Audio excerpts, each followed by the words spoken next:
firman-Nya pun ada dengan dia sejak kekal. Berarti ketika dia mau memulai ciptaan, dia berbicara kepada firman yang memulai ciptaan itu dong. Oke. Kan konteksnya itu mau menciptakan, bro. Betul, Pak. Baiklah kita, konteksnya kan mau mencipta.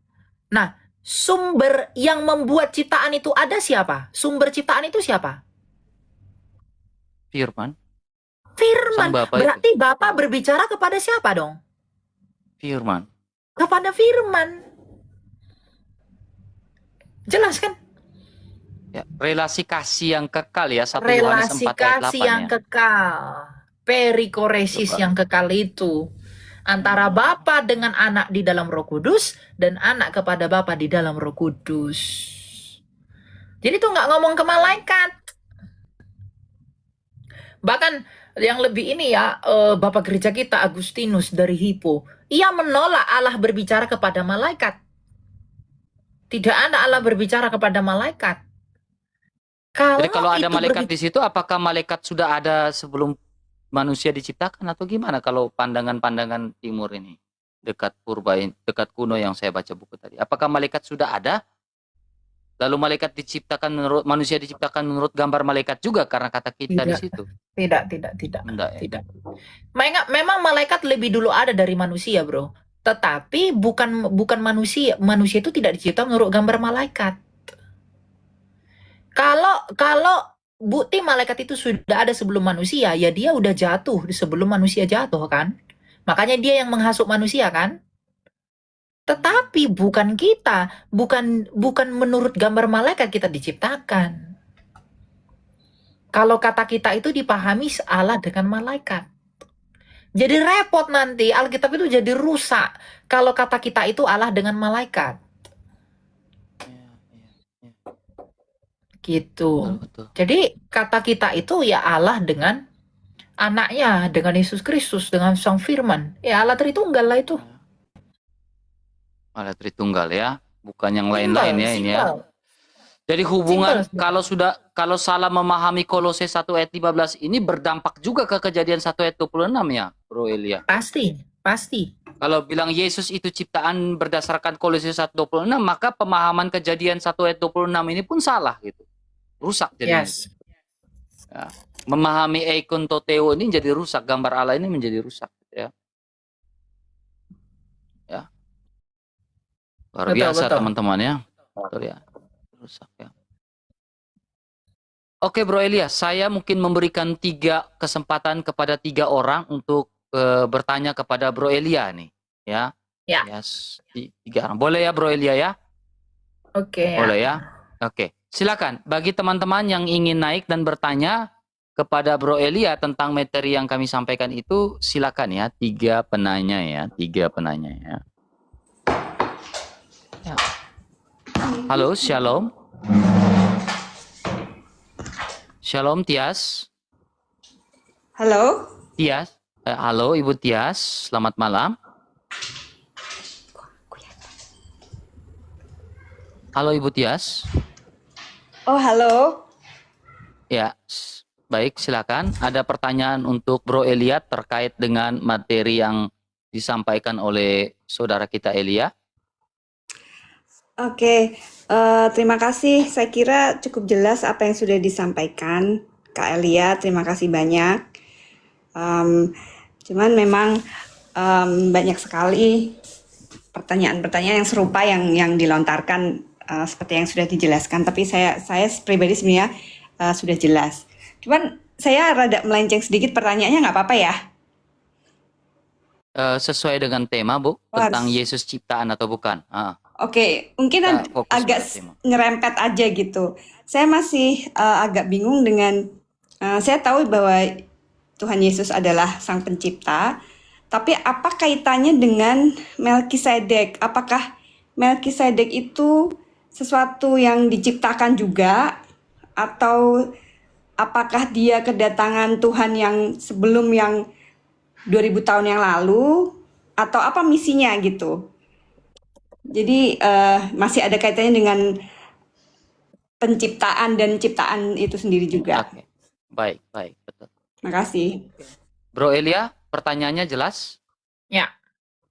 Baik, silakan. Ya, Melkisedek itu siapa itu Melkisedek? Jadi Melkisedek itu apa? Dalam Ibrani 7 ya, Bro. Dikatakan bahwa dia itu ya boleh dibaca Ibrani dulu 7, Ibrani saya 7. bacakan. Ya, saya lupa ayat berapa itu Ibrani 7 itu. Coba cari-cari dulu lah. Ibrani 7 Melkisedek apa gitu. Dari situ kita akan coba belajar ya. Ibrani 7 ayat 1. Iya, coba baca. Ya. Sebab Melkisedek adalah Raja Salem. Sebab Melkisedek adalah raja, benar. Sebab Melkisedek adalah Raja Salem, oke? Salem itu artinya damai ya, damai, Raja damai ya. Ya, lalu? Dan Imam Allah yang Maha Tinggi. Imam Allah yang Maha Tinggi. Ia pergi menyongsong Abraham ketika Abraham kembali dari mengalahkan raja-raja dan memberkati dia. Oke, ia pergi kepada Abraham menyongsong. Ya, lalu? Menyongsong Abraham ketika Abraham kembali dari mengalahkan raja-raja dan memberkati dia. Oke, dan memberkati Abraham. Lalu? Lanjut ya? Iya, lanjut. Kepadanya pun Abraham memberi 1/10 dari semuanya. Menurut arti namanya Melkisedek adalah pertama-tama raja kebenaran dan juga Raja Salem, yaitu Raja Damai Sejahtera. Raja kebenaran dan Raja Damai Sejahtera, yaitu Raja Damai Sejahtera. Di Alkitab siapa yang menyebut dirinya kebenaran dan Raja Damai? Yesus. Yesus. Jadi siapa Melkisedek itu? Melkisedek itu adalah teofaninya Yesus Kristus sendiri sebelum dia jadi manusia. Teofani itu artinya penampakannya Allah. Penampakannya Kristus sebelum dia menjadi manusia. Itulah Melkisedek itu. Makanya dia jadi menemui Salem siapa itu tadi? bukan tempat ya? Salem, bukan Raja tempat Salem. Ya, Salem. Raja Salem damai itu, Raja ya? kebenaran itu. Maksudnya. Oke. Bukan gitu. Tempat, bukan merujuk pada suatu tempat ya? Tidak. Lalu gini bro, tidak. Dia katanya menemui siapa? Abraham. Yesus pernah berkata apa? Sebelum Abraham telah bersuka cita karena ia telah melihat aku hari itu.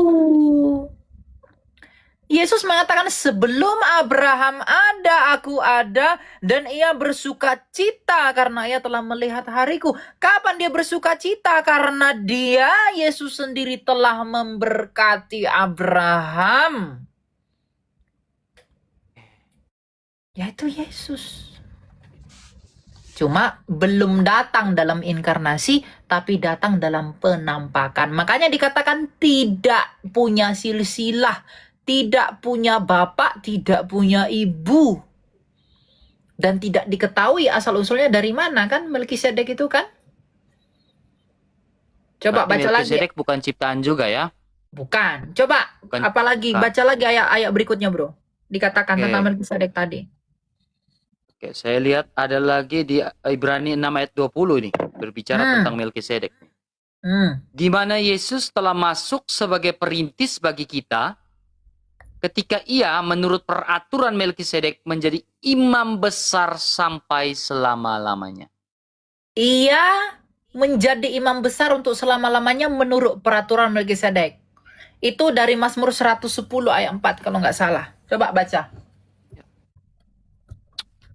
Mazmur 110. Oke, betul. Mazmur 110 ayat yang keempat. Dicatat ya Bu ya ayatnya.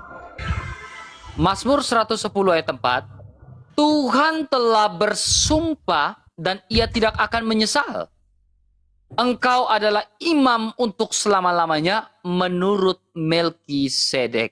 Nah, berarti sudah dinubuatkan kan? Betul.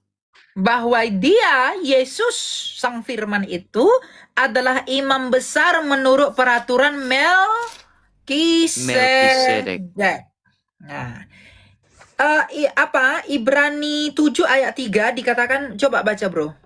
Ayat 3. Saya baca. Ibrani 7 ayat yang ketiga. Ia tidak berbapa tidak tidak berbapak, beribu, tidak beribu, tidak beribu, tidak bersilsilah, harinya tidak berawal, dan hidupnya tidak berkesudahan. Dan karena harinya ia dijadikan tidak berawal. Siapa yang mengatakan akulah yang awal dan yang akhir? Sang Firman. Yesus. Lanjut lagi. Ya. Dan karena ia dijadikan sama dengan anak Allah, ia tetap menjadi imam sampai selama-lamanya. Karena ia dijadikan sama dengan anak Allah, ia menjadi imam selama-lamanya. Melkisedek dibilang menjadi imam selama-lamanya. Padahal imam besar kita selama-lamanya hanya satu, yaitu Yesus. Berarti Melkisedek adalah Yesus itu Sendiri. sendiri. Kata dijadikan itu bukan diciptakan kan? Bukan kan? Enggak lah, gimana sih? Ya. Aku dijadikan repot nanti. Ya. Ibu Tias, jelas Ibu Tias? Ya jelas, makasih. Berarti memang Melkisedek waktu itu dalam bentuk teofani yang menyerupai tubuh manusia gitu ya di hadapan seperti Abraham. manusia. Ya seperti manusia. Tapi kan setelah itu nggak diketahui lagi di mana tuh Melkisedek tuh pergi. Jadi dia Raja Salem itu bukan suatu kayak raja di dunia yang mempunyai rakyat dan seperti itu ya. Coba di mana tempat namanya Salem? Oke. Soalnya kalau di YouTube tuh seolah-olah digambarkan sebuah kerajaan dan bersama dengan rakyat. Ada yang menafsirkan begitu, Ibu. Tapi saya menghargai itu, tapi saya nggak sepakat dengan itu. Ya nggak apa-apa, itu perbedaan tafsir gitu kan. Cuma ada yang bilang Salem itu Yerusalem. Yerusalem sendiri baru berdiri sejak zamannya siapa sih, Bro? Yerusalem. Siapa yang mendirikan Titus. Yerusalem? Siapa? Saya nggak tahu. Daud. Daud.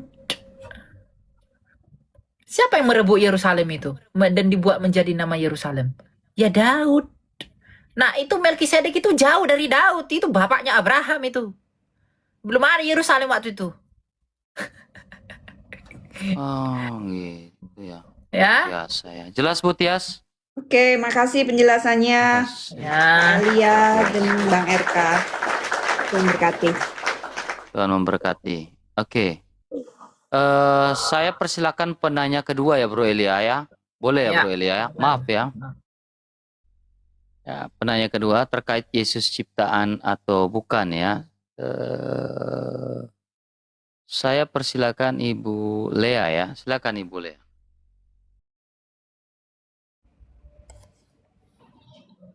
Shalom. Shalom. Salve. Shalom. Salve. Saudara. Salve juga. Ya. Tadi aku monitor, aku dengar mengenai malaikat ya. Malaikat itu kan diciptakan, malaikat sudah ada sebelum manusia diciptakan. Tapi malaikat itu kan ada dua ya, Saudara Elia. Ada yang jahat, ada yang iblis ya, setan itu ya. Satu pertanyaan saya, satu itu. Terus yang kedua, Roh Kudus. Kalau Tritunggal Maha Kudus itu kan Bapa, Putra, dan Roh Kudus. Roh Kudus itu kesatuan berarti ya dengan Tritunggal itu. Berarti beda dengan malaikat. Itu yang saya mau tanyakan. Terima kasih. Oke. Malaikat itu sejak semula tidak ada yang jahat. Tuhan menciptakan malaikat itu untuk maksud yang baik. Nggak ada yang jahat. Jadi Tuhan nggak pernah ciptain setan. Mengapa dia disebut setan? Karena dia menyalahgunakan kehendak bebasnya. Maka ketika dia jatuh, di Yesaya 14 itu dia telah jatuh, hai putra fajar. Maka dari situlah disebut Lucifer, yang diterjemahkan oleh Jerome dari kata Vulgata itu. Hillel bin Shahar itu loh. Ya. Jadi ketika dia jatuh baru dia disebut setan. Jadi Tuhan tidak pernah ciptakan setan. Ya. Jadi malaikat itu nggak ada dua jenis, malaikat itu hanya satu. Dan malaikat itu makhluk roh, malaikat itu semua baik. Cuma kehendak bebas yang ada pada malaikat itu membuat malaikat itu memberontak, dan ketika mereka memberontak, mereka berdosa. Nah, karena mereka makhluk roh, maka dosanya nggak bisa diampuni. Inilah mengapa orang setelah mati itu nggak bisa lagi bertobat. Karena apa? Pengampunan ada, Ibrani 9 ayat 22, melalui penumpahan darah. Makanya orang kalau udah mati nggak bisa lagi dia bertobat. Kenapa? Orang bertobat itu ketika dia masih punya daging. Dan rohnya di dalam daging. Nah, karena malaikat itu makhluk roh dan dia berdosa, maka dosanya immortal, tidak bisa terampuni. Dan karena tak bisa terampuni, maka mereka terbuang dari surga. Itu yang pertama. Yang kedua, masalah Roh Kudus. Roh Kudus ini sopo sih? Ya. Roh Kudus ini adalah rohnya Allah, hidupnya Allah, hayatnya Allah. Nah, hidupnya Allah ini hidup. Hidupnya Allah ini menghidupi. Coba Ayub 33 ayat 4, Bro RK. Baik. Ayub 33 ayat 4. Ayub 33 ayat 4, firman Tuhan. Roh Allah telah membuat aku dan nafas yang maha kuasa membuat aku hidup. Roh Allah membuat kita dan nafas Allah membuat kita hidup. Roma 5 ayat 5 kalau nggak salah. Roma 5 ayat 5. Roma 5 ayat yang kelima. Dan pengharapan tidak mengecewakan, karena kasih Allah telah dicurahkan di dalam hati kita oleh Roh Kudus yang telah dikaruniakan kepada kita.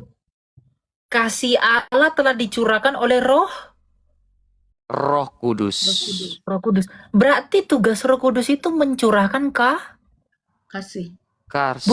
Buktinya apa? Ketika Yesus dibaptis, ada Roh Kudus nggak bentuk murung merpati, bro? Ada. Iya. Apa ucapan Bapa? Inilah anak yang kasihi, kepadanya lah aku berkenan. Jadi Roh Kudus itu mencurahkan kasih. Kasihnya Bapa kepada anaknya dicurahkan melalui rohnya itu. Anaknya kepada Bapa dicurahkan melalui Roh Kudus itu. Makanya buah roh itu hanya satu. Apa itu? Kasih. Dan bentuk kasih ini ada 9. Lemah lembut, sukacita, macam-macam. Buah roh itu hanya satu. Kasih. Karena Allah itu kasih. Luar biasa ya. Ya. Jadi siapa Roh Kudus ini? Ya, Roh Kudus ini adalah rohnya Allah yang menghidupkan. Dan Roh Kudus ini adalah mencurahkan kasih. Makanya kasihnya Bapa, dia mengasihi anaknya di dalam Roh Kudus.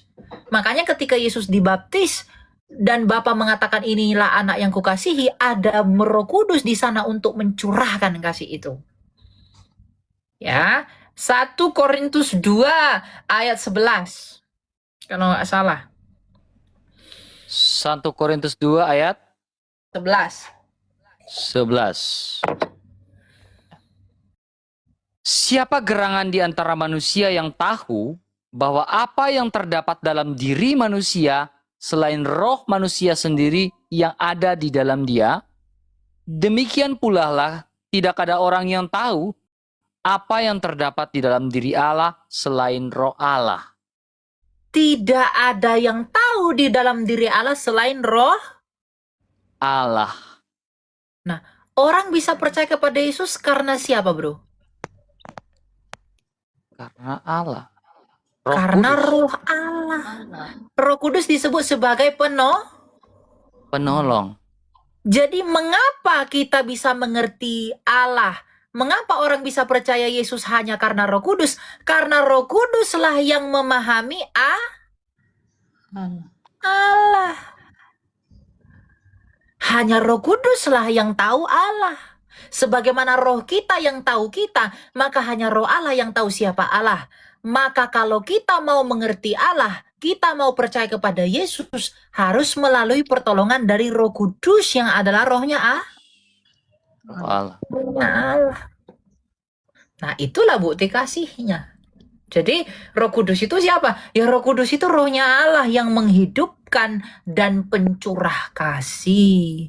Makanya bukti orang dipenuhi Roh Kudus tuh bukan bahasa roh dan lain-lain, itu tanda-tanda saja. Tapi bukti orang di dalam dirinya memiliki Roh Kudus, dia memiliki satu, kasih. Dan bukti kasih itu mengampuni, lemah lembut, sabar, murah hati. Itu bukti kasih. Karena Allah itu kasih. Gitu ya. Kalau dengan jiwa, roh dan jiwa hubungannya? Kalau roh itu hidupnya, kalau jiwa itu perasaannya. Sebenarnya mirip-mirip itu, hampir sama gitu. Tapi jiwa itu lebih kepada keperasaannya, roh itu hidupnya. Yang membuat saya hidup ini adalah roh saya. Dan jiwa saya yang membuat saya berperasaan lah, saya punya kasih lah, apa macam-macam begitu. Dan ketika kita mati, roh dan jiwa kita ini bareng, nggak bisa terlepas. Tapi tubuh kita berpisah pada waktu yang sementara itu. Itu. Jadi roh tidak pernah kehilangan jiwanya. Ya, roh itu selalu dengan jiwanya. Gitu. Oh, iya. Makanya ada dikotomi ya, nggak salah itu, dikotomi dan trikotomi itu nggak salah, karena itu hanya melihat cara pandangnya saja gitu ya. Kalau malaikat itu tadi kan Tuhan tidak menciptakan iblis atau setan, tapi karena malaikatnya yang menyimpang dari ajaran itu ya menjadi iblis itu kan. Nah, malaikat itu berarti ada di dua tempat ya, ada di surga dan ada di neraka, begitukah? Ya, malaikat-malaikat yang tidak taat itu ya akan dilemparkan di gua-gua gelap. Kita lihat ayatnya ya. Coba Bro RK 1 Petrus 2 ayat 11 kalau nggak salah. Ya, 1 Petrus 3 ayat 19. Lupa aku. 1 Petrus 3 ayat 19. Ya, ayat coba. 19. Betul. 1 Petrus 3 ayat yang ke-19. Dan di dalam roh itu juga ia pergi memberitakan Injil kepada roh-roh yang ada di dalam penjara. Sekarang 2 Petrus 2 ayat 4. Coba 2 Petrus 2 ayat 4. Malaikat yang jatuh itu di mana sih ya? 2 Petrus 2 ayat 4. 2 Petrus 2 ayat 4. Sebab jikalau Allah tidak menyayangkan malaikat-malaikat yang berbuat dosa, tetapi melemparkan malaikat yang berbuat dosa. Lalu tetapi melemparkan mereka ke dalam neraka dan dengan demikian menyerahkan ke dalam gua-gua yang gelap untuk menyimpan mereka sampai hari penghakiman. Iya, ya. Jadi di mana malaikat yang jatuh yang berdosa tadi? Di gua gelap sebelum ke neraka. Makanya jangan percaya sama nabi yang dari goa. Nggak boleh. Repot nanti, ya. Nah, tipis-tipis saja, ya. Itu ya. Jadi ada yang di surga, ada yang di gua-gua gelap. Di gua-gua gelap itulah alam maut itu. Disitulah mereka disimpan untuk sebelum pada akhirnya dilemparkan ke neraka. Gitu. Ya. Lalu pas mungkin seperti itu.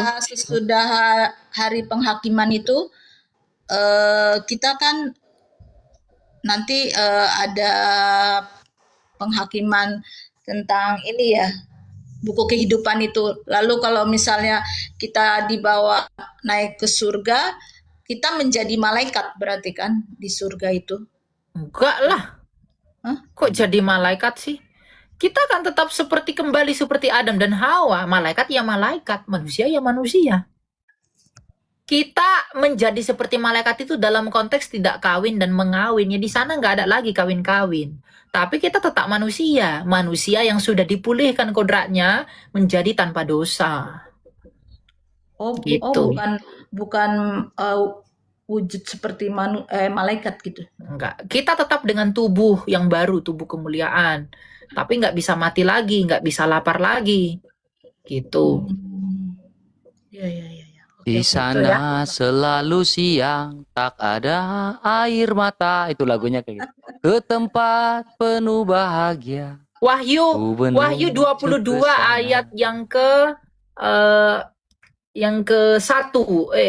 Coba Wahyu 22 ayat 1 dan berikutnya. Wahyu 22 ayat yang ke-1. Lalu ia menunjukkan kepadaku sungai air kehidupan yang jernih bagaikan kristal dan mengalir keluar dari tahta Allah dan tahta anak domba itu. Ya, sungai air kehidupan itu siapa ya? Kristus itu, hidup yang kekal itu. Makanya Yesus mengatakan apa? Akulah kebangkitan dan hidup. Gitu. Ya. Baik Ibu, kita ganti dengan penanya-penanya lain lagi Bu ya. Baik. RK, terima kasih banyak Bu. Salve. Dan Yesus juga pernah mengatakan apa bro sama perempuan Samaria bro? Akulah air kehidupan. Barang siapa yang percaya kepadaku. Ia tidak akan kehausan lagi kan? Kehausan, karena air yang kuberikan kepadamu adalah air yang terpancar sampai pada kehidupan yang kekal. Betul. Luar biasa. Jadi air kehidupan itu yang Kristus Tuhan kita itu. Luar biasa Bro Elia ya. Diberkati sekali kami malam ini ya, Rum ini ya. Kak satu ya penanya ya, Manasye ya. Dari tadi udah bertanya. Halo, selamat malam Kak Manasye Leba. Salve, shalom, selamat malam. Shalom. Selamat malam. Bang RK. Ada pertanyaan, baik. Bang Elia, ya. Ya. Baik. Ada pertanyaan terkait dengan materi Yesus ciptaan atau bukan? Silakan tanyakan. Iya. Kepada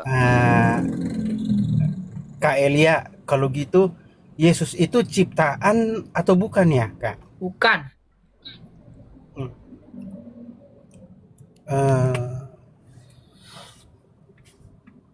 Kalau gitu gimana Kak nih mengenai tubuhnya itu, tubuh dagingnya dia itu ciptaan atau bukan Kak? Oh ya, kalau tubuhnya itu memang ciptaan, tapi bukan ciptaan dari kodrat manusia ya. Bukan ciptaan seperti menciptakan manusia, bukan menciptakan manusia yang rusak, bukan. Ya kalau dia tidak ciptaan, bagaimana dia menembus Adam yang adalah ciptaan itu? Tubuhnya ya, tapi pribadinya tidak loh. Ingat, karena tubuhnya Yesus itu berasal dari Bunda Maria yang disucikan. Dan Bunda Maria itu ciptaan. Ya tubuhnya pasti ciptaan. Karena di surga tidak ada darah dan Daging. Gitu. Iya. Ya kalau tubuhnya iya ciptaan. Tetapi pribadi Yesus tidak ciptaan. Ya, tidak berarti rohnya yang bukan ciptaannya. Ya kayak. Bukan pribadinya Pak, pribadi Allah itu tidak ciptaan. Oh iya. Pribadi firman yang berinkarnasi itu tidak ciptaan. Ya, berarti gini Kak. Kalau mengenai rohnya itu gimana? Apakah maksudnya roh apa? Rohnya Yesus. Waktu dia rohnya Yesus itu ya Roh Kudus, rohnya Kristus. Ya. Itu bukan ciptaan. Ada satu roh atau ada dua roh Kak? Kayak kan kalau dia kan jadi manusia ya. Nah, berarti apakah ada roh manusianya atau hanya Roh Kudus?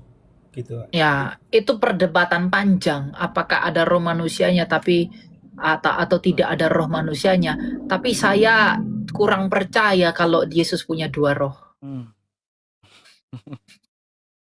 Yesus hanya punya satu roh, satu hidup. Roh Allah ada padaku ya. Roh Allah, ya. Kalau dia dua roh nanti aduh repot jelasinnya. Repot ya. lagi. Jadi kalau bagaimana dengan Yohanes 6 itu bahwa aku ada perkataan dalam Alkitab bahwa akulah roti kehidupan yang turun dari surga, itu gimana itu Bro Elia? Akulah, Roti kehidupan yang turun dari surga. ya dia roti hidup yang memberi kehidupan itu. Makanan yang menghidupkan itu. Itu kan dalam paralelisme dengan mana yang dari surga itu kan. Kalau kamu makan mana kamu mati, tapi akulah roti hidup yang dari surga, yang kamu tidak akan, yang ketika kamu makannya kamu tidak akan mati lagi, gitu. Itulah yang kita terima dalam Ekaristi. Betul. Iya. Betul. Kalau masalah Yesus punya 1 atau 2 roh itu masih perdebatan panjang itu. Ya, tapi saya pribadi itu kurang percaya Yesus punya Dengan 2 roh. Gitu. Seperti itu Pak Manasye Leba ya. Jadi terkait Wahyu 3 itu. Baik, silakan. Iya. Nah, itu waktu dia mati ya, Bang RK sama Kak Ilya. Nah, waktu dia mati, dia bangkit dan dia ke sorga itu tubuh yang dibilangnya itu tubuh ciptaan itu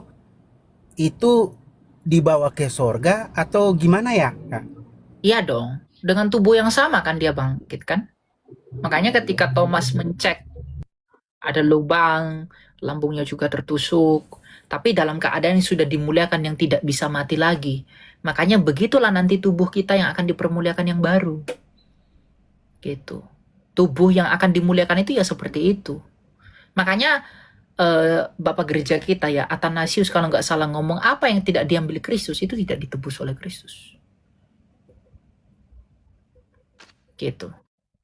Jadi maaf. Jadi yang berhubungan dengan yang pertanyaan Bapak ini, jangan sampai salah kaprah ya Pak ya. Karena di dalam Bro Elia, di dalam syahadat pengakuan imanesia itu kan sangat jelas ya di poin keberapa ya. Ya Allah dari Allah sejati, terang dari terang sejati, dilahirkan bukan diciptakan. Ya. Itu syahadat Nisea. Ya, maksudnya atau apa tuh Bang? Nisea. Dilahirkan bukan diciptakan itu maksudnya apa ya Bang? Silakan Bro Elia. Ya dia dilahirkan bukan diciptakan, artinya pribadi firman itu tidak pernah diciptakan Pak. Oh itu terkait pribadinya ya Bang ya? Iya, pribadi firman Allah itu tidak pernah diciptakan. Kalau dagingnya tetap diciptakan ya? Iya, ketika dia berinkarnasi kan dia mengambil dagingnya dari Maria. Makanya gennya Yesus itu, gen darahnya itu dari Maria. Karena apa? Makanya ketika Maria mengandung, dia dikuduskan oleh Allah. Agar apa? Agar Kristus itu memiliki darah yang kudus. Dan dia memiliki darah yang kudus. Kenapa? Karena memang dia dikuduskan. Dan oleh darahnya yang kudus itulah membuat ia tanpa noda, tanpa dosa, dan menebus kita orang berdosa ini. Gitu. Dia bersama Bapa itu nggak punya tubuh.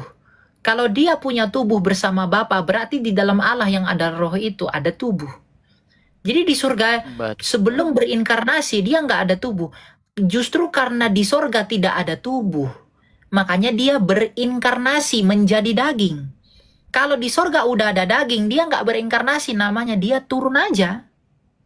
Begitu. Jadi di surga itu nggak ada tubuh. Jadi apakah tubuh Yesus itu ciptaan? Ya pasti ciptaan. Karena di surga nggak ada tubuh. Makanya berinkarnasi menjadi manusia. Become a flesh and sars egeneto, di dalam daging. Menjadi manusia. Ya kemanusiaannya diambil dari Maria, dan Bunda Maria sendiri ciptaan. Makanya Yesus itu memang benar Mesias dari Yehuda, karena secara hukum dari Yusuf dia Yehuda, dan dari darah melalui Maria dan tubuh juga dia adalah Yehuda. Karena Bunda Maria orang Yehuda.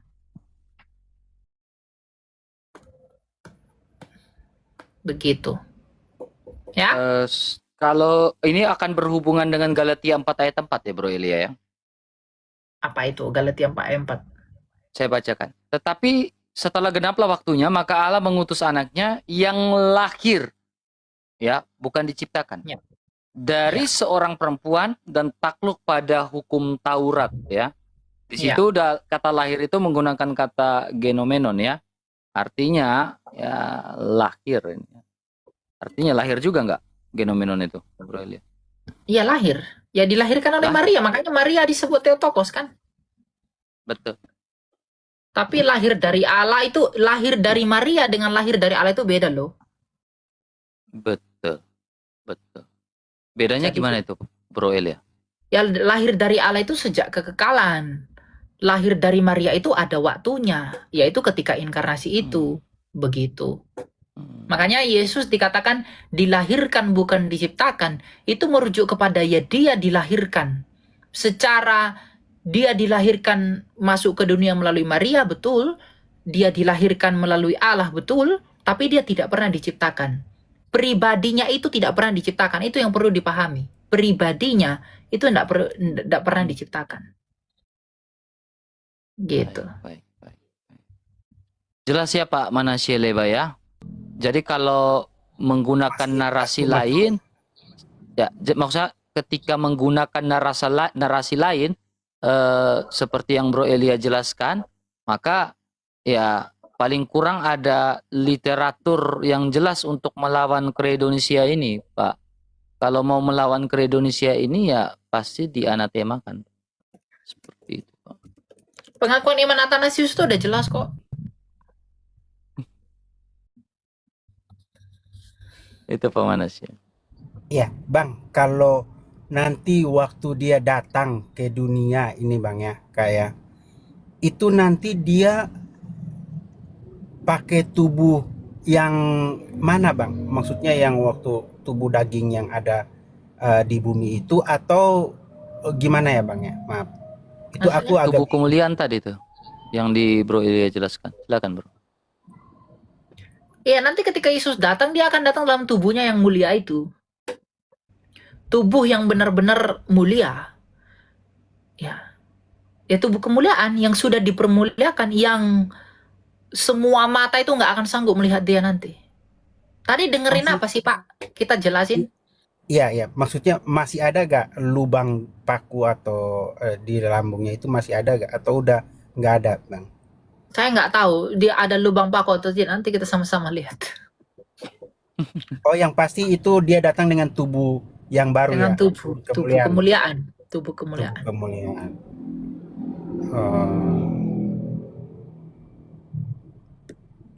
Gitu ya. Rahasia panas Pak Manasye ya. Oke Pak, makasih ya Bang ya. Oke, Kayak baik ya. dia, Ingat ya, makasih jadi tidak boleh menerasikan dia diciptakan Pak ya. Itu sesat Pak. Iya, maksudnya Ya, gimana Yesus- Pak? Maksudnya dia diciptakan itu maksudnya Ia dilahirkan sesuai kredonesia iman rasuli kita. Ia dilahirkan bukan diciptakan. Ya, maksudnya kan itu berarti pribadinya ya yang bukan diciptakan ya Bang ya, tapi Ya tubuh pribadinya dagingnya, enggak. Pribadi. iya, tubuh dagingnya tetap ciptaan dari Ya, diambil darah dan dari daging Maria. Ya, diambil Itu nggak dari usah Maria. bingung. Iya.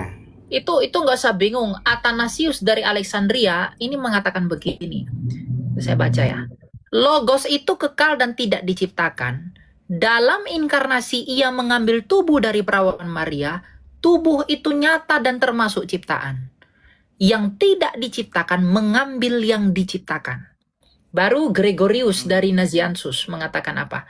Apa yang tidak diambil tidak disembuhkan. Artinya Kristus benar-benar mengambil kemanusiaan penuh yang memang ciptaan itu supaya manusia bisa ditebus. Lalu Kirilos dari Alexandria, Bapak Gereja dari Alexandria. Satu pribadi, dua natur ilahi dan manusia, natur manusia berasal dari Maria. Jadi Bapak jangan menganggap bahwa Yesus itu ciptaan karena tubuhnya ciptaan. Tidak. Dia itu tidak diciptakan. Ya, tapi natur manusianya diambil dari Bunda Maria yang adalah ciptaan. Tapi ketika natur manusianya bersatu dalam pribadi Kristus, ya dia tidak ciptaan. Pribadi itu tidak ciptaan. Ya. Dia yang makanya firman Allah menjadi manusia. Kalau dia di sorga udah punya tubuh, dia nggak perlu menjadi manusia. Udah punya tubuh, udah punya daging. Ngapain lagi menjadi daging? Gitu, ya. Ya, maksudnya kan begini Bang, ini kan juga yang berkembang di media ini kan ada juga narasi tentang doketisme yang anti sekali dengan kata ciptaan. Apalagi Bang Elia tadi bilang itu tubuh dagingnya itu ciptaan, ya kan, dari Maria. Nah, ini juga kan kadang-kadang membuat kita bingung, Bang. Jadi kadang kalau menggunakan kata ciptaan atau mengatakan bahwa dagingnya Yesus itu adalah daging ciptaan, ini juga kadang-kadang kita suka di framing sama narasi doketisme Hmm?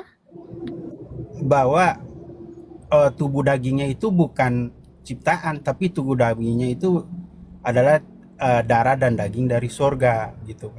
Jadi itu yang kadang-kadang membuat teman-teman ya termaksud saya juga kadang-kadang suka dibingungkan dengan narasi seperti ini. Ada dua pandangan ya, pandangan doketisme dan duinatur gitu. Agar supaya teman-teman yang eh, di apa dibuat bingung dengan pandangan doketisme ini kan lagi rame juga Bang Ilya. Jadi ini juga kayaknya perlu diluruskan oleh Bang RK dan Kak Elia ya, agar supaya kita nggak sana sini jadi kayak maju kena mundur kena gitu Bang. Enggak. Itu enggak ada yang bingung. Bapak gereja udah sepakat kok itu. Ya pribadi Kristus itu enggak pernah diciptakan. Makanya dia mengambil rupa ciptaan. Kalau dia mengambil rupa ciptaan, manusia itu ciptaan enggak? Ciptaan. Tapi Ya. lewat Ya udah, Maria. dia berarti kalau dia mengambil rupa ciptaan ya dia yang rupa ciptaan yang dia ambil itu ya ciptaan. Tapi dalam pribadinya dia meskipun natur manusianya itu ada pada pribadinya bukan berarti dia itu ciptaan gitu. Doketisme itu kan natur manusia Kristus yang dikatakan ilusi. Itu doketisme. Jadi doketisme itu mengatakan kemanusiaan Kristus itu ilusi, kebohongan gitu. Ada on off. Nah, kita tidak memahami itu. Nah, kalau tubuh Kristus itu bukan ciptaan, loh itu repot lagi. Gimana jelasinnya? Kalau tubuhnya nggak ciptaan, lalu mengapa dia menjadi tubuh? Kalau dia udah punya tubuh, ngapain dia jadi tubuh? Menjadi manusia lagi begitu. Dan ingat, Yesus itu mati menurut Bang RK, Yesus itu mati karena apa? Karena dibunbun atau karena menyerahkan nyawanya? Menyerahkan nyawanya. Iya. Yesus itu tidak mati karena dibunbun seperti kita. Saya bisa mati karena dibunbun. Tapi Yesus mati karena dia dibunbun gimana pun, dia nggak akan mati kalau ia nggak menyerahkan nyawanya. Makanya dia menyerahkan nyawanya ketika dia mengatakan, ya Bapa, kepadamu kuserahkan nyawaku, baru dia mati. Paham ya Pak Manasya ya? Karena Maria itu ciptaan. Tetapi yang bagaimana juga seperti itu ya Pak Manasya? Ya betul. Paham ya Pak Manasya? Ya, masalahnya begini Bang, karena kan tema tentang tubuh daging ini ciptaan ini kan jarang dibahas. Jadi kadang kita juga. Apakah Bapak berpendapat bahwa Yesus pribadi Yesus adalah ciptaan? Oh enggak, saya percaya. Ya clear kalau begitu. Clear, itu udah clear. Pegang sampai mati lah. Hendaklah engkau setia sampai mati dengan pengajaran-pengajaran rasuli seperti itu, Pak. Clear itu, Pak. Jangan tergoyangkan dengan ajaran-ajaran lain lagi. Oke, Pak ya. Thank you, Pak ya. Ya, makasih. Tuhan memberkati. Dan Kak Elia, makasih. God bless. Ya. Baik. Kak Elia, ini sudah 3 penanya, Kak Elia. Apakah ada diskon 1 orang lagi atau gimana? Oh ya, atau silakan. Kak Elia ada? Saya kasih diskon 1 orang ya. Ya. Saya kasih diskon 1 orang ya. Yang bagus. Coba Jody Boy coba. Siapa? Baik, halo Bang Jody Boy. Shalom, Terkait dengan Shalom. selamat malam Bang RK, Bro Elia. Baik. Aku ingin mau bertanya masalah Amsal 8 ayat 22 sampai 23 itu, Bang. Kanani itu ya. Ciptaan Kanani itu bukan ciptaan. Kanani itu artinya memiliki. Oke, betul. Ia Itu memiliki Amsal. aku. Hikmat itu kan sang hokmah itu kan. Ya, Kanani itu artinya memiliki, bukan menciptakan. Jadi dalam bahasa Ibrani itu diartikan sebagai memiliki, bukan Iya, menciptakan. memiliki. Gitu Bang Bukan. Jody Boy. Oh, memiliki ya, bukan menciptakan dalam bahasa Ibrani ya. Bukan. Karena Iya. bahasa Ibrani Kanani. Tanani. Kanani.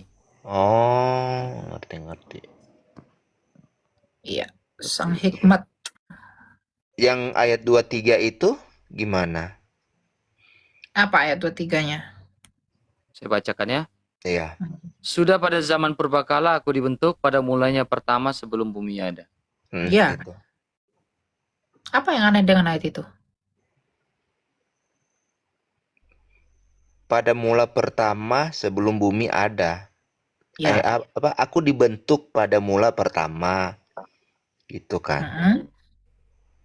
Ya, dia dibentuk kan bukan berarti dicipta.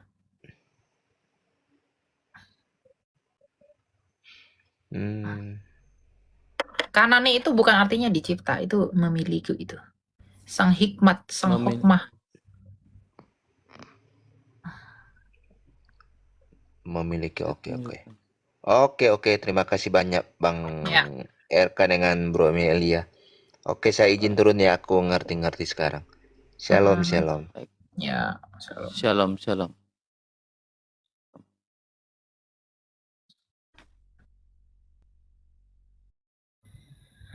Kita ini bayar orang jadi narasumber. Saya naik, udah 4 penanya. Enggak bayar lah. Buat apa bayar mah. Satu lagi ya. Ya, itulah.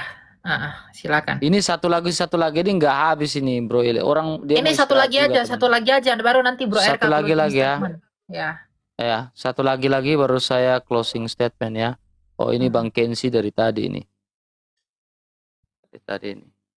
Mana dia tadi? Satu lagi saya naik ini. Mana tadi siapa ya? Tadi itu Gracia. Mana Gracia? Udah dari tadi minta naik ya. Silakan.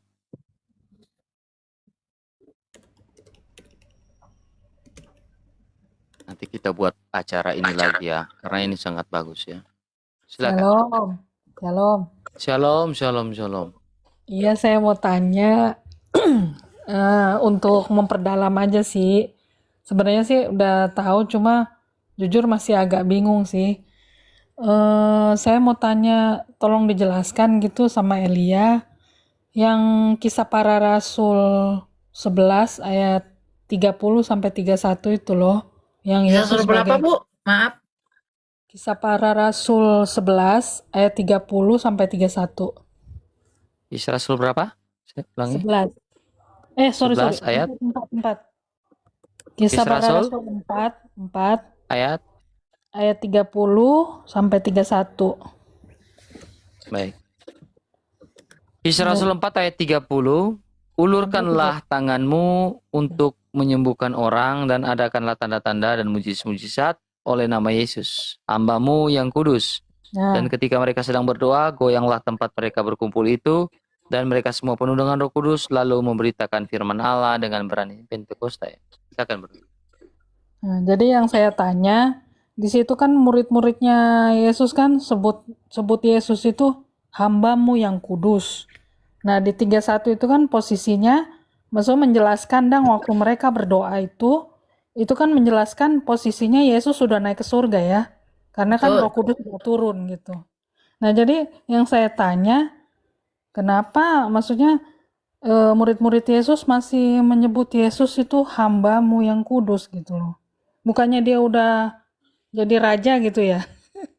Misalkan dia udah kembali ke sorga gitu kan. Hmm, Nah, itu yang bingung, yang saya agak bingung gitu. gak perlu bingung. Yesus itu dalam segala sesuatu, di dalam segala sesuatu dia tetap di dalam kehendak Bapaknya. Dia disebut hamba, bukan berarti dia lebih kecil dari Bapa. Kenapa dia disebut hamba? Konteksnya ini doa. Imam besar kita siapa? Yesus. Artinya mereka berdoa itu memohon kepada Yesus sebagai imam besar. Bukan berarti Yesus itu lebih rendah daripada Bapa. Hmm.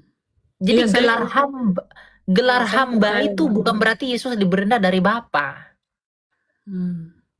Jadi maksudnya jangan dibilang karena dia dibilang hamba, kan kayak yang satu itu ya tahu lah ya, kalau saya bilang Ya, yang satu udah tahu kan, dia kan bilang berarti Yesus itu nggak setara dengan Bapa gitu. oh, Itu yang saya itu nggak itu setuju orang gitu. aneh. Orang aneh itu. Gimana Iya, Yesus cuma nggak setara? Gimana Yesus nggak setara dengan Bapa? Aduh, repot lah kalau Yesus nggak setara. Coba Bro RK, Yohanes Yohanes 14 ayat Nih. 23. Yesus tidak setara dengan Bapa. Ini yang rusak kalian ini, TikTok ini jadi rusak gara-gara itu. Yesus berapa? 4 ayat Yohanes 23. 14 ayat 23. Oh iya, ada 14 ayat 23. Aduh, kalian ini, aduh, tobat. Ini juga sekalian membuktikan kata kita dipakai Yesus tuh. Coba Yohanes 14 ayat 23. Oh iya, betul. Yohanes 14 ayat 23. Jawab Yesus, jika seorang mengasihi aku, ia akan menuruti firman-Ku, dan Bapa-Ku akan mengasihi dia, dan kami akan datang kepadanya dan diam bersama-sama dengan dia. Kalau dia lebih rendah daripada Bapa, kok dia bisa mengatakan kami dengan Bapa? Iya, Yesus juga mengatakan aku dan Bapa adalah satu. Kalau nggak setara gimana bisa satu? Hmm. Nah, Ada repot. juga kan yang ayat yang bilang apa, dalam kesetaraannya dia merendahkan dirinya gitu kan. Iya, yang walaupun dalam Iya, rupa Allah. iya. Yes. Jadi kan itu sebenarnya udah jelas dia setara gitu kan. Ya. Jadi yang Cuma ya aneh-aneh yang bilang Yesus lebih rendah itu nggak usah diikutin. Jujur aja ya. Nggak usah diikutin. cuma mau mempertegas saja gitu kan, supaya yang bela-bela dia itu ngerti lah gitu. Iya. Nggak apa-apa. Mau ada yang bela dia, mau ada yang nggak bela dia, tugas kita cuma kasih tahu yang benar. Kalau dia membela yang salah, mati-matian karena orangnya bukan demi kebenaran, dia yang rugi, bukan kita kan? Iya. Ya udah, ngapain repot? Kalau mereka mau bela yang salah hanya karena FOMO dan euforia karena lebih ini ya urusanmu gitu. Saya nggak jujur aja ya di hadapan Tuhan, tidak take a jealous, tidak ngambil nggak banget karena nggak ada yang lebih mahal dari kebenaran. Nggak ada yang lebih mahal dari kebenaran. Jujur. Untuk apa? Untuk apa kamu punya banyak penonton, katakanlah begitu, lalu punya banyak audience, tapi kamu kasih makan racun, dan yang kamu kasih makan racun itu seneng-seneng, padahal nggak tahu itu racun gitu loh. Ngerti nggak maksudku?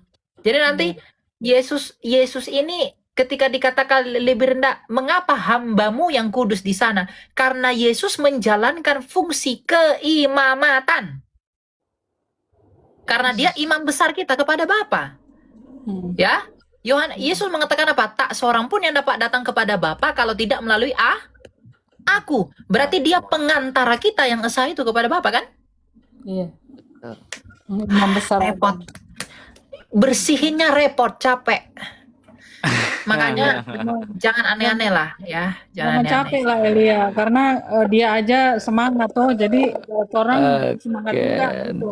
Tidak apa-apa Bu ya. Oke, seperti itu ya Bu Grace ya. Oke, makasih Bang RK sama Elia Miron. Ya, Tuhan berkati. Tuhan berkati. Shalom. Shalom. Ini Bro Elia, sebelum saya mengakhiri diskusi kita ini Bro Elia, jikalau bapak-bapak gereja itu bisa ditanya di zaman sekarang nih Bro Elia, ditanya, apakah saksi Yehova atau Arianisme sesat? Apa jawabannya Bro Eli? Sesat. Tahu nggak Nikolaus itu? Nikolaus. Santo Nikolaus. Ya, yang jadi Sinterklas yang lahir di Patara itu. Oke. Dia nggak cuma ngebantah si Arius itu, dia tampar si Arius itu. Saking cintanya dia pada kebenaran. Luar biasa ya. Nah, kita ini sekarang hari ini, kita cuma ngasih tahu kamu salah, kita dituduh menghakimi. Kalau Nikolaus hari ini ada, bukankah orang-orang ini bilang Nikolaus itu iblis karena nampar? Yes. Karena kasar. Iya. Pasti dibilang iblis kan si Nikolaus itu kan? Santo itu. Iya. Betul. Kalau bro mereka kan di abad kedua atau abad kedua baru ada satu. Tapi itu nantilah kita berdua diskusi. Repot. Jadi repot gitu. Jadi kita hari ini entah mengapa kita mengatakan yang benar, kita dibilang iri. Tapi entah apa yang mau diiriin gitu loh. Terus kita dibilang pansos. Kita dibilang cari nama. Apa maksudmu apa ngomong begitu? Sebelum itu ada, sebelum aksi kemarin itu viral, kita sudah berkali-kali mengatakan Yesus setara dengan Bapa. Amin. Sebelum dia ngomong, Yesus tidak setara dengan Bapa. Coba cari videoku tahun 2023. Sudah mengatakan Yesus setara dengan Bapa. Amin. Jadi nggak ngerti aku kadang sama orang-orang yang, tapi ya memang sih kata Tuhan Yesus akan nanti di akhir zaman. Ya, nanti di akhir zaman akan banyak orang yang buat pengajaran itu untuk menyenangkan dongeng telinganya. Artinya apa? Itu dibungkus dengan hal-hal yang sebenarnya esensinya tidak ada. Dan yang tadi itu Bro Elia terkait dengan Amsal 8 ayat 22 itu, di situ dia kan ayat 24 kan dia bilang dibentukkan. Dalam bahasa Ibrani dia menggunakan kata nisakti, ya. Itu artinya mengatur. Jadi dia yang sudah mengatur sejak kekekalan itu. Oh, kata dibentuknya kata itu. Dibentuk itu harusnya menggunakan kata nisakti, ya. Iya. Kalau di ayat 22 itu dia menggunakan apa tadi tuh? Kanani. Kanani, ya, artinya memiliki. Ya. Di ayat 23 dia menggunakan kata nisakti yang artinya mengatur. Dia untuk mengatur seperti itu. Oke, Bro Elia, terima kasih banyak atas kesempatan. Janganlah bosan-bosan ya, Laiku ya, untuk datang di live kami yang sederhana ini ya. Janganlah bosan-bosan ya. Terima kasih banyak teman-teman ya. Kita memberikan aplaus yang ya luar biasa, apresiasi buat Bro kita Elia ya teman-teman ya. Kamsya, thank you semua teman-teman. Tuhan memberkati semangat kita, ya. Selalu ya, bagaimanapun kita dipanggil Tuhan untuk hidup dalam kebenaran. Tapi kalau kita nggak paham kebenaran, bahkan menolak kebenaran, gimana kita bisa hidup benar? Itu saja ya. Boro-boro hidup benar kalau kita nggak tahu yang benar. Orang yang ngomong yang penting hidup benar, pengetahuan yang benar tidak perlu, itu bohong. Itu orang malas, nggak mungkin dia hidup dalam kebenaran. Yang penting kita benar, yang penting hidupnya benar, yang penting hidup kita benar, nggak perlu pengetahuan itu. Kalau kamu tidak tahu pengetahuan yang benar, gimana kamu bisa hidup benar? Ya. Jadi jangan pernah lemah, jangan pernah capek mencari kebenaran. Tuhan kita mengatakan apa? Carilah dahulu kerajaan Allah dan kebenarannya. Ya. Nah, jadi untuk semua, nggak hanya saya dan Pak RK, kita semua tuh sama-sama belajar kok. Saya dan kalian yang nonton ini sama-sama belajar, kita semua gitu. Tapi tentu dengan hati yang mau belajar. Bukan ngerasa diri sebagai patron teologia. Jadi buat tafsir saya nak jidat sendiri, jangan. Itu bahaya, itu repot ya. Nyucinya capek.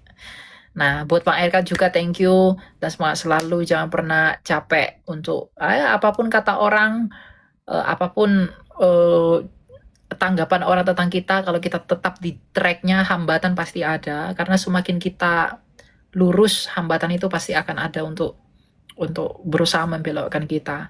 Dan kita sebagai manusia dalam kelemahan kita, saya dan RK juga, pasti kita lemah. Kita mungkin jatuh dalam penghinaan, kita mungkin kata-kata kasar, kita mungkin terbawa emosi, dan untuk itu kita pasti minta maaf kepada semua orang.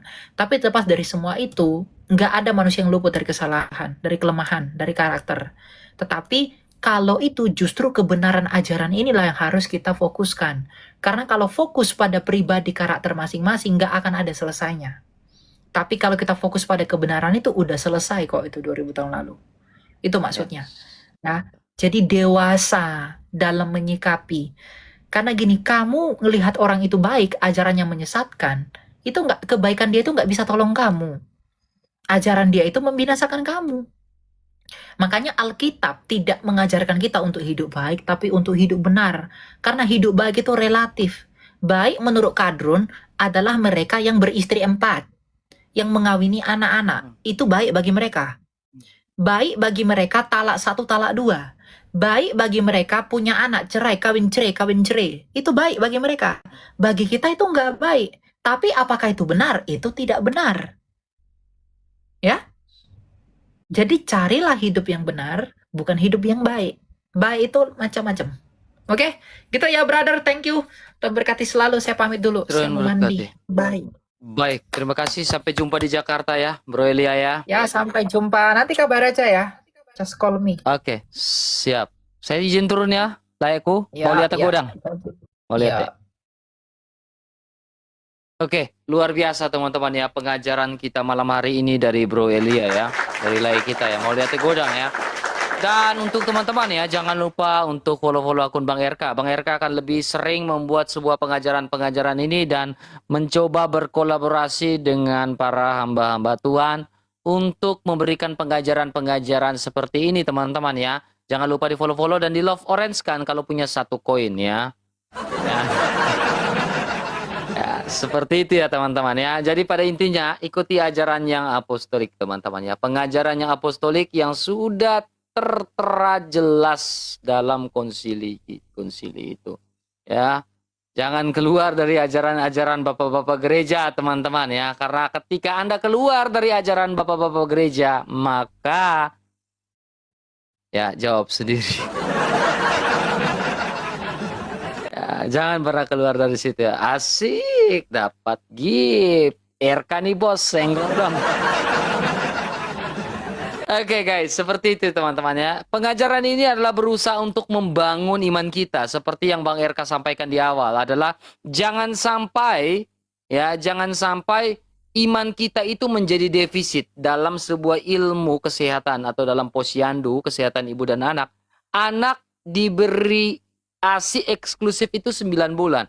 Setelah ASI eksklusif 9 bulan, kita perlu ada yang namanya tambahan-tambahan makanan. Begitu pula iman kita, jangan hanya teknon atau jangan seperti anak-anak. Harus ada tambahan-tambahan makanan agar apa? Nilai gizinya makro maupun mikro harus menjadi naik semakin tinggi.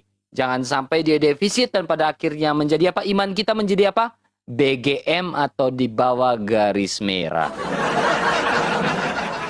Ingat, jangan sampai iman kita kalau kita hanya mau makanan-makanan lunak, iman kita menjadi BGM ya atau di bawah garis merah terus defisit terus. Nah, seperti itu ya teman-teman ya. Ingat,